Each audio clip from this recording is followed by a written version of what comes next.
Thank you so much, Mr. President. We just had an excellent and very productive meeting, and it's really an honor to meet you for the first time here in the White House.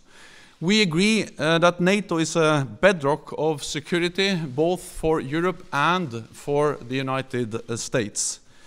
2 world wars and a Cold War have taught us all that peace in Europe is not only important for Europeans, but is also important for the prosperity and the security of North America.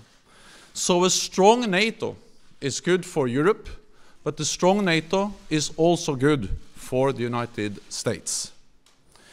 And therefore I welcome the very strong commitment of the United States to the security of Europe. We see this commitment not only in words, but also in deeds. Over the past months, thousands of US troops have been deploying to Europe, a clear demonstration that America stands with allies to protect peace and defend our freedom. And yesterday, you announced the completion of the ratification of Montenegro's membership in NATO, another expression of your strong commitment to Europe and to the transatlantic bond, and we thank you for that. In a more dangerous and more unpredictable world, it is important to have friends and allies.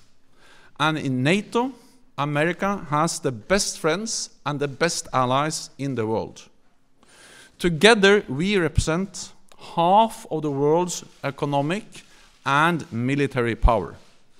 No other superpower has ever had such a strategic advantage. This makes the United States stronger and safer. We saw that after the 9/11 attacks on the United States. That was the first time NATO invoked our Article 5, the Collective Defense Clause. Allies sent AWACS surveillance planes to help patrol American skies. And we launched NATO's biggest military operation ever in Afghanistan. Hundreds of thousands of Europeans and Canadian soldiers have served shoulder to shoulder with American troops. More than 1,000 have paid the ultimate price. Earlier today, I laid a wreath at Arlington National Cemetery in tribute to the fallen. It was a deeply moving experience. We owe it to our servicemen and women to preserve the hard-earned gains we have made together in Afghanistan. We were reminded of their sacrifice just this week when a US soldier was killed there fighting ISIL. Our mission in Afghanistan is a major contribution to the fight against international terrorism. NATO plays a key role in many other ways also. All NATO allies are part of the global coalition to counter ISIL.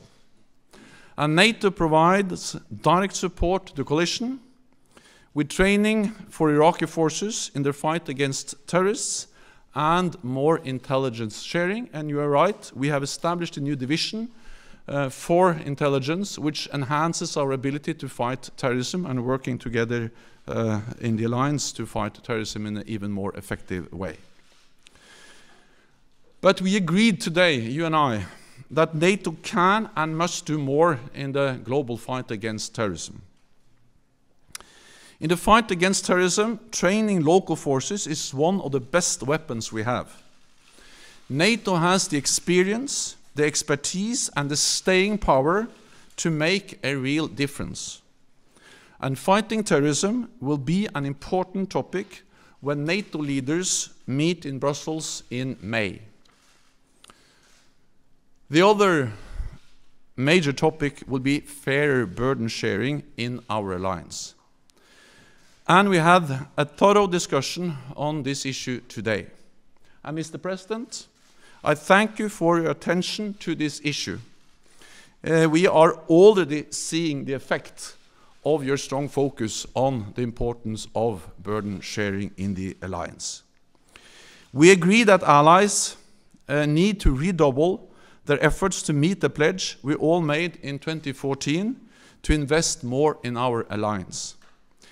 It is about spending more on defense, it is about delivering the capabilities we need, and it is about contributing forces to NATO missions and operations.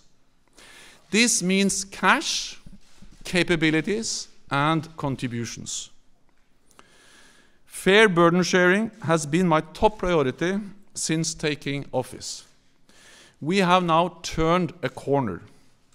In 2016, for the first time in many years, we saw an increase in defense spending across European allies and Canada. A real increase of 3.8%, or $10 billion more for our defense. We are now working to keep up the momentum, including by developing national plans outlining how to make good on what we agreed in 2014.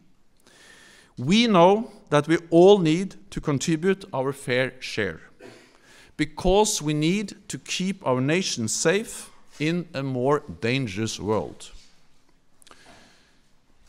We discussed many different topics during our meeting today, including the horrendous use of chemical weapons in Syria. Any use of chemical weapons is unacceptable, cannot go unanswered, and those responsible must be held accountable. So, Mr. President, thank you once again. I look forward to working with you to keeping the alliance strong, and I look forward to welcoming you to Brussels in May, when heads of state and government in the alliance meet there to address the challenges and the need to continue to adapt the alliance to a more challenging security environment, and to respond both to the need for fair burden sharing and stepping up our efforts to fight international terrorism.